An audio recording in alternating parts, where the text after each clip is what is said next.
The 2024 and 25 opponents for Michigan State have been announced. Michigan State gets a cornerback in the transfer portal. We are going to preview the second official visit season, and then, sure, yeah, why not? Let's just keep on talking about Keon Coleman some more. Was it really his plan to always leave Michigan State after 2 years?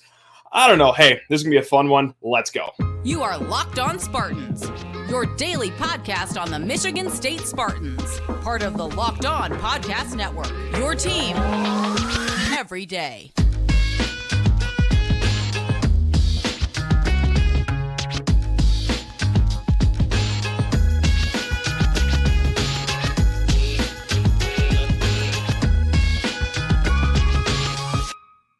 Spartan friends, Spartan family, Locked On Spartans listeners. Today's episode is brought to you by Birddogs. Go to birddogs.com/lockedoncollege. And when you enter promo code LOCKEDONCollege, that's all one word, hey, they're going to throw in a free custom Yeti Birddogs Yeti-style tumbler with every order.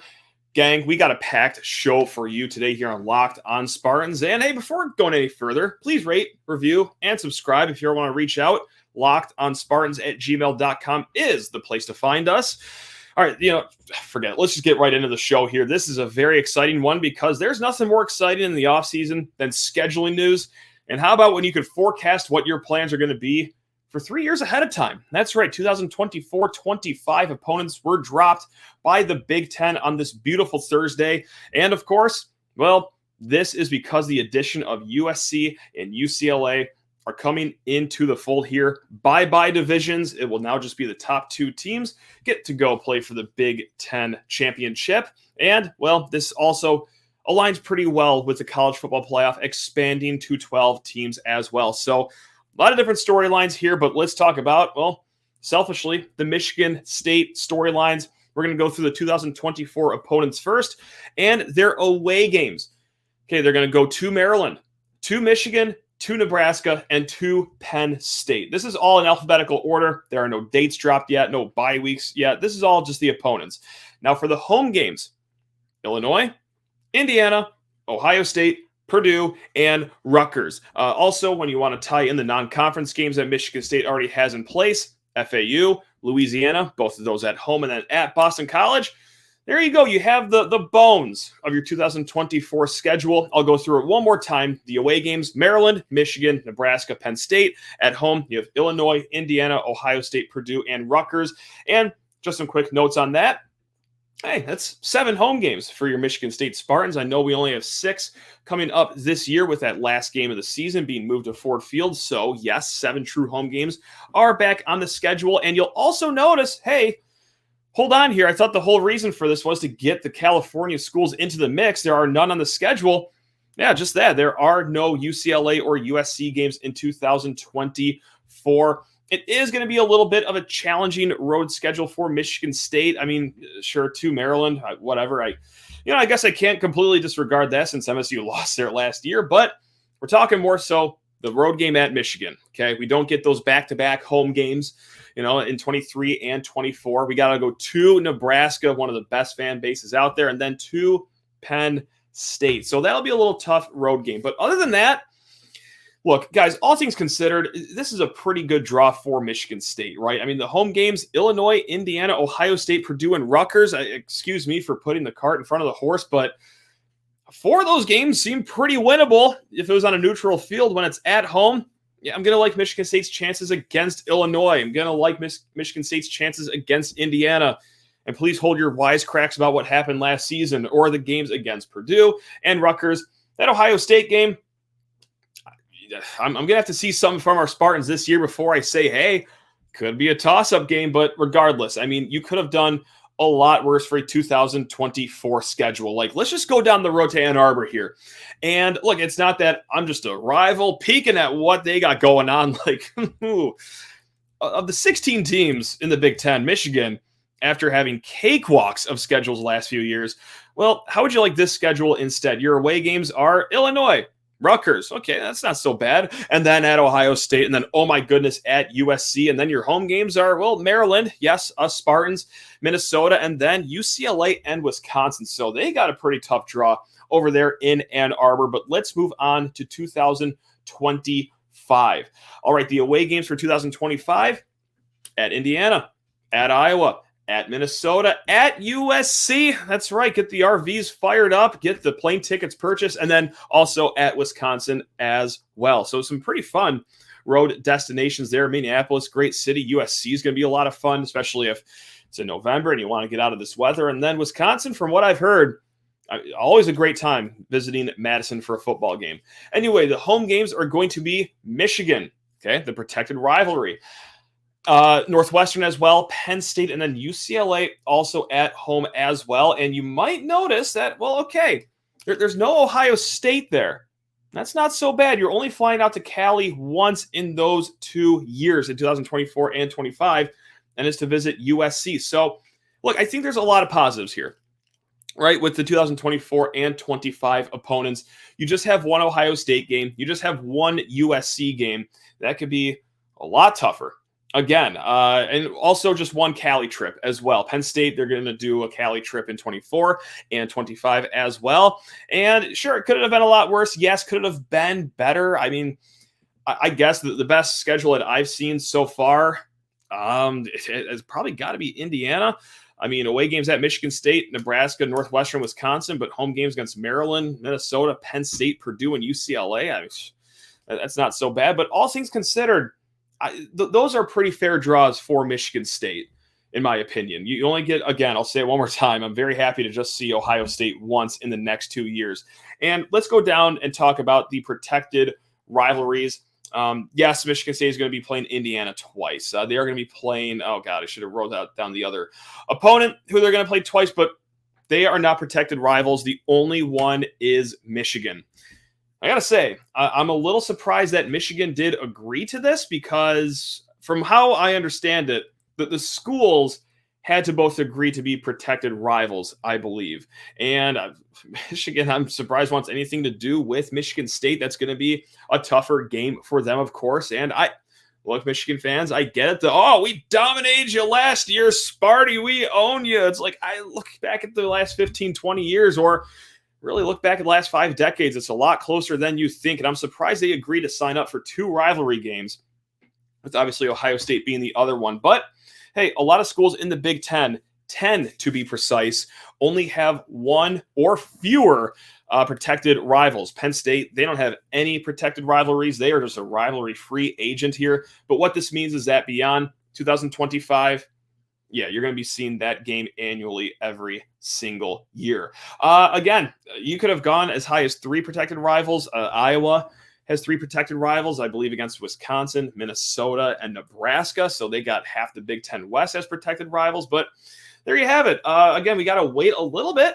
Just take some time for the schedule to drop, the actual formal dates and all that good stuff. But yeah, those are your opponents right there. And also, within the same hour, really, of all the schedule, or not the schedules, the opponents dropping, I should say, Michigan State got some good news in the transfer portal. Terry Roberts out of Iowa. Yes, he transferred to Miami in the winter during the first portal cycle, but just a little less than a week ago, put his name back into the portal for his last year of eligibility. Got offers from Penn State, Arkansas, Wisconsin, Georgia Southern, West Virginia, and also, well, you know where I'm going with this, Michigan State. So yes, the 5'10", 170-pound cornerback coming to Michigan State. Over at Iowa, was there for 4 years. He had 4 starts. He played in 33 games, had 2 interceptions.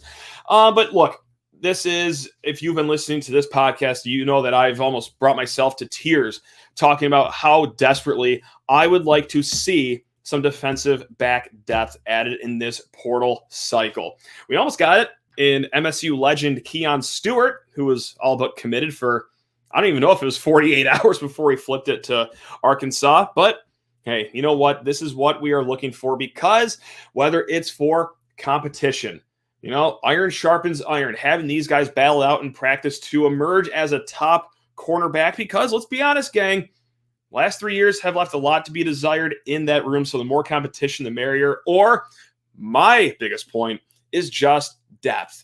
Bodies, right? Yes, you have Marquis Lowry. Yes, you have Malcolm Jones, Caleb Coley, Chuck Brantley, Dylan Tatum as well, Chance Rucker.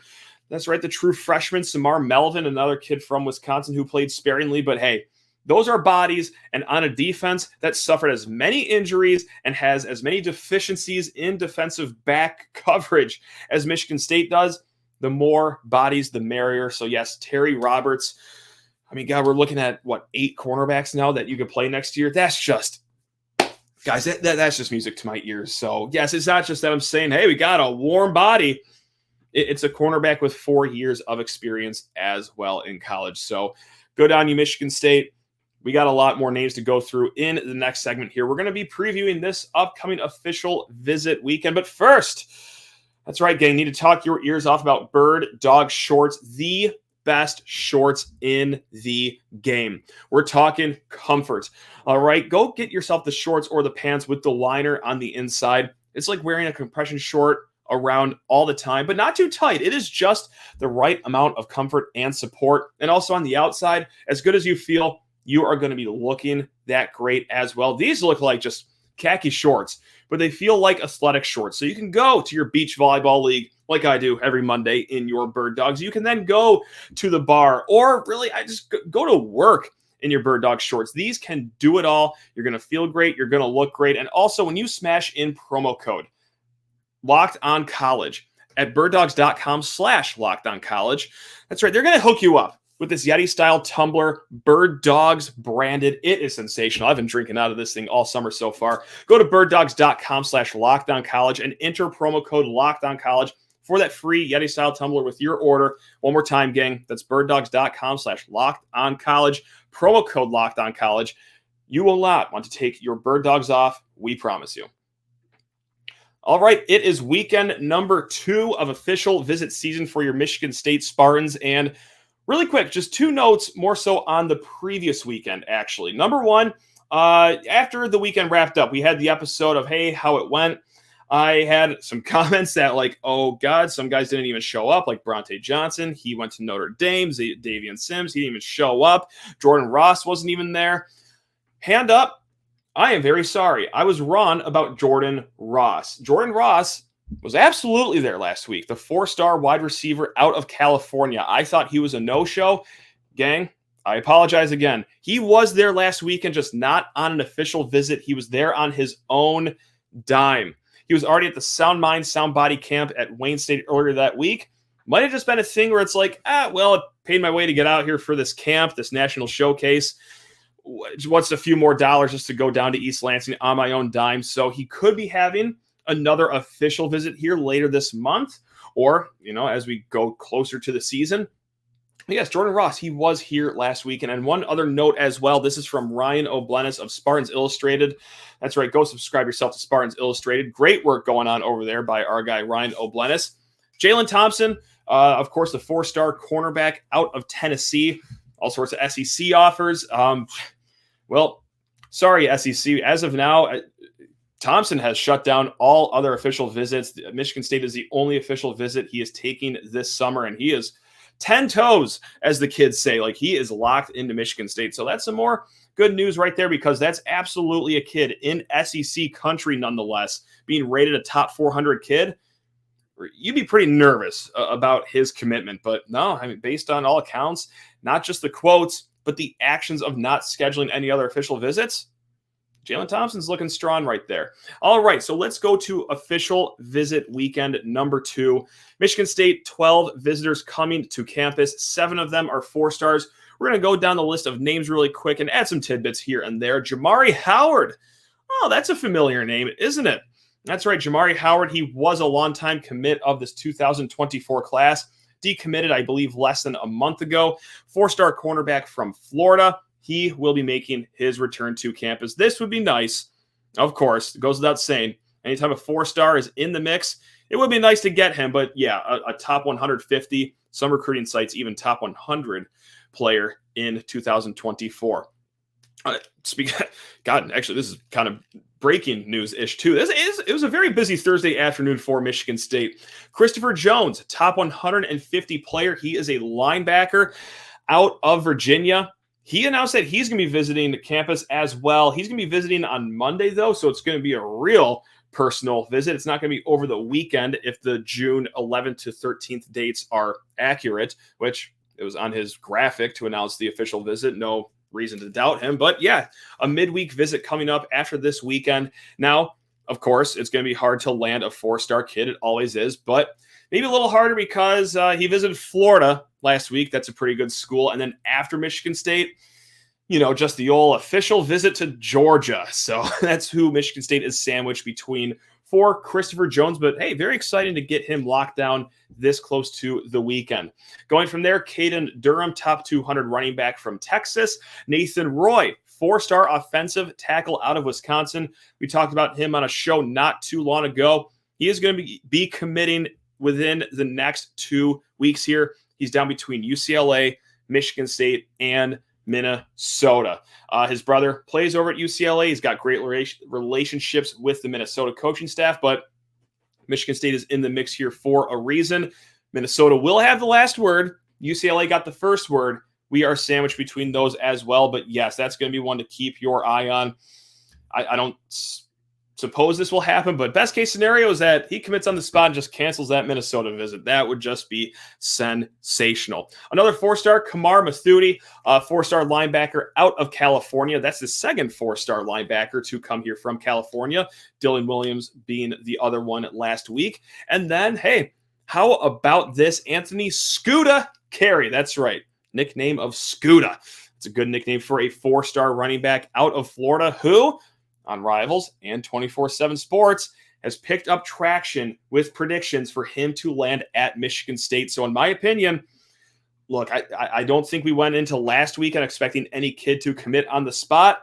I don't suppose it will happen this weekend, but if I had to pick one guy to be on commit watch, I think it would be Anthony Scooter Carrie, 4-star running back out of Florida. And then the last 4-star that we'll be visiting, he doesn't have to travel far for this one. It's Jeremiah Beasley, 4-star linebacker out of Belleville. Now, speaking of the Rivals and the 24/7 Sports and the On3 predictions, a lot of smoke of him going to Michigan. He will be visiting Michigan next weekend, but hey, visiting Michigan State for a reason. Hopefully Michigan State can really put a hard approval stamp on his visit. So we'll see there. And just to round it out here, I don't mean to say a bunch of 3-stars as if they're not good players, because no, this is a pretty good crop of 3-stars here. Andrew Dennis, offensive tackle commit. This kid was here last weekend on an unofficial visit. He's from Mount Pleasant, very close, very active and vocal in recruiting a lot of this class. Reggie Powers, 3-star safety out of Ohio, top 600 kid. And also a kid with an Ohio State offer, which that will be a tough one to get, but you never know. And then a pair of wide receivers, Syer Torrance, 3-star receiver out of New York, Jarvarius Green, 3-star out of North Carolina. And then here's an unranked kid to round this out, Cameron Campbell, unranked athlete out of Florida. I don't think that unranked status is going to last too much longer with Mr. Campbell here. As it's been reported, Chief of Propaganda, great friend of the show, he tweeted out earlier today that Cameron Campbell, a 4.42 40 time. He's not, going completely under the radar here. He did pick up a handful of offers today from Boston College, from Kansas. That's going to be a recruitment to keep your eye on, but hopefully Michigan State can pounce early and make an early impression with him. So there you have it. That is your dozen names going into official visit weekend numero dos. So yeah, let's just all stay on Twitter, Instagram, and just see how it goes this time around for Michigan State. I would not say no to a commitment. That's right. Call me crazy.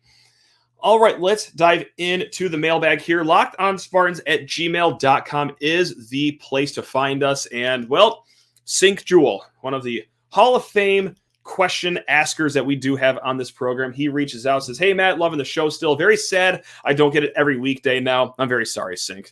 That's right. For June, July, we're 3 days a week. Back in August, though, 5 days a week. We will be hitting it hard. He has a question regarding Keon Coleman and the recent article about him and the podcast that he was on. I think it's the Chosen Ones podcast. How much of it do you believe? All right, we're going to pause right here because Keon Coleman, hey, you know what? On this podcast, I'll say this, a very long podcast too.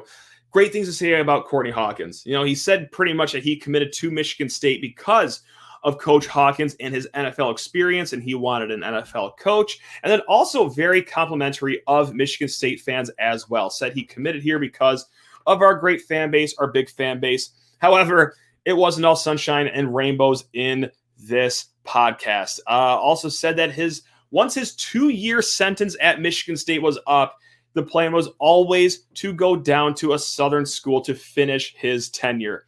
Those were his words, not mine. The 2-year sentence at Michigan State, as if we're Terre Haute maximum security prison, but I digress. So back to the question here. How much of it do you believe? If it's true that his plan was to, quote, develop for 2 years at MSU and then go down south, what does that say about the program? I'm not even going to comment about what that says about the program because I'll answer the first part of the question. How much of it do you believe? My notes say, LOL, none of it. I don't believe that for a second. That was always the plan, to be here for 2 years and then leave at midnight of the second transfer portal window. Like, if that was the plan all along, Keon, don't you think we would have jumped in the minute you got back on the bus leaving Happy Valley to end the season? That's what I would do if I had a plan, have my full menu of options here and be one of the first receivers off the board. But I digress. No, the plan and the reason for committing to Michigan State was, hey, we promised you a spot on the basketball team too. That was a very big reason for the commitment. Yes, of course, Courtney Hawkins, that definitely helps. The fan base, that helps too. But that's also what sweetened the pot in the end too, because he was looking to be a two-sport athlete. He was committed to be one at Kansas. The spot on the basketball team maybe fizzled out, or the football team wasn't serious enough for him to want to play for. And then, well, Tulane, he said it was too close to home, but would have been a two-sport athlete there as well. So no, I don't think that was always the plan. And yeah, again, if that was the plan, why dive in the spring at the 11th hour? I mean, you're really limiting your options here. And also, well, I've heard that maybe, he had some leverage, maybe teams get desperate and they want a receiver late, so they'll overpay. That there might be something to that. And we just talked on a previous episode how much transfers can make. If you're a top 150, or no, I think it's like a top 25 transfer, I mean, the average compensation is $250,000. But also, well, that was kind of a quick recruitment. He only visited Florida State, only visited Ole Miss. You think you'd get a higher menu of options there if you really wanted to work your way in the leverage game. But I digress. So that's it for the Keon talk, at least for that question, the Sink Jewel question, because Sue also comes in with a question, and she starts it off with, hopefully we don't talk about Keon Coleman much longer. I still pray for the day we can just let this all go away, but it's kind of inevitable to dance around. Look, he put us back in the headlines. What do you want us to do? Sit in our hands and not talk about it? Anyway, Sue writes in, hopefully we don't talk about Keon Coleman much longer, but wanted your opinion on his portal move to Florida State. I wonder if we matched NIL money, then I can see two reasons why he left. No loyalty or trouble with the coaches, or maybe a possible third reason is he received really bad advice. Very possible. Really quick, from what I understand from conversations with a few people in the know, the NIL money was being matched by Michigan State. Whatever Florida State was going to compensate him, Michigan State was ready to match, if not maybe go a little over the top. So it was not an NIL thing from what I understand. Of course, the people I talked to could be way off and wrong, but believe me, on their track record, they're usually pretty spot on with this sort of stuff. The trouble with the coaches, I would have a hard time believing that. He just talked how high, as high as you could possibly talk about an ex-coach in Courtney Hawkins on this podcast. Or, possibility number 3, really bad life advice. That could be it. It could just be something else going on in his life. Maybe he did get homesick and he wanted to return back down south. Whatever it is. I mean, yeah, it is what it is. Anyway, Sue goes on to write, he succeeded in the Spartan program because he fit our scheme and we used his talent appropriately. There is no guarantee Florida State will do the same. Why would he leave if he had a first-round draft possibility staying with our Spartans? I think it will take Keon Coleman or another high-level portal guy to fall flat on their face to curb against this growth of the transfer issue. Sue, I don't have an answer for you. Why would you leave if you're going to be the marquee guy in this offense? Are you a little skittish that, it's backup quarterback time, but I mean, look, not much drop off between Peyton Thorne and the guys behind him. Regardless, I don't have an answer for that question because I'm kind of baffled by it myself. Lastly, why do you think the NCAA hasn't put rules in place on the negative issues happening with NIL, transfer portal, etc.? How is this fair to the programs and coaches trying to build a team to win games and championships when there is no consistency? I see this as a complete disaster if it's not too late to fix it, and I can see people losing interest in college sports over time. Why do I think the NCAA hasn't done anything about it? Maybe this is an incredibly cynical way of thinking about things, but here's my rationale. I could be way off. I could be on Mars with this, but let me get a little like tinfoil hatty. Is how long were lobbyists and people with heavy interest in college sports just campaigning against the NCAA for so long to let instant eligibility in the transfer portal be a thing, let players get compensated? How long and how heavy of a fight was that to get all these things that are in the game now? It was a years-long battle, if not creeping over a decade long. The NCAA, they finally lost. They got overruled, I believe, by the Supreme Court. I don't know. I'm not a lawman, but the higher powers that be basically told the NCAA, you know what? Nothing you could do about it. Transfer portal, get not sure. But the NIL specifically, the paying of the players, yeah, no, there's nothing you can do about that. So I think the NCAA is like, oh, okay. Oh, fine. All right. You all got your wish. Okay. Good luck. Let us know how it goes. Not good. No, us do anything? No. You guys wanted just the free market. You guys wanted instant eligibility. Why all of a sudden are you coming back to us to fix a problem we never wanted in the first place? No, you guys have fun in your transfer portals, in your NIL collectives. We're just going to sit back and just do what we do best, which is nothing.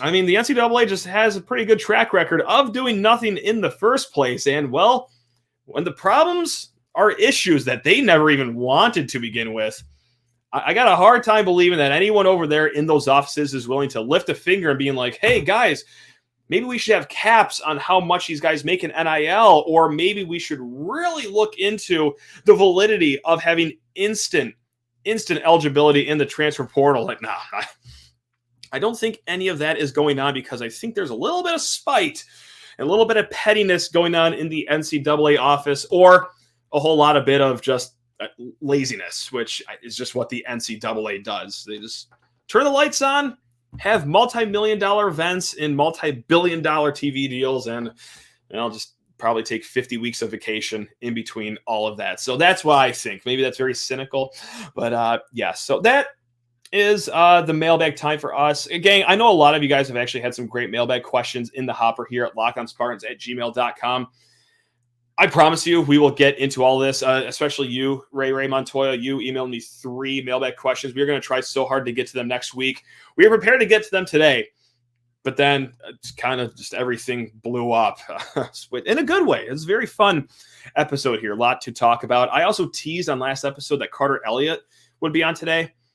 Gang, that's going to be to start the week now. We already recorded that. We did 5 moments we are looking forward to the most this upcoming basketball season. And of course, if any news breaks between now and then, well, that's what we're going to kick off the show with when we see you again on Sunday night on YouTube and Monday morning on the podcast. You guys are truly the best. I hope you guys have a fantastic weekend. You all deserve it. Love you all. Go Green.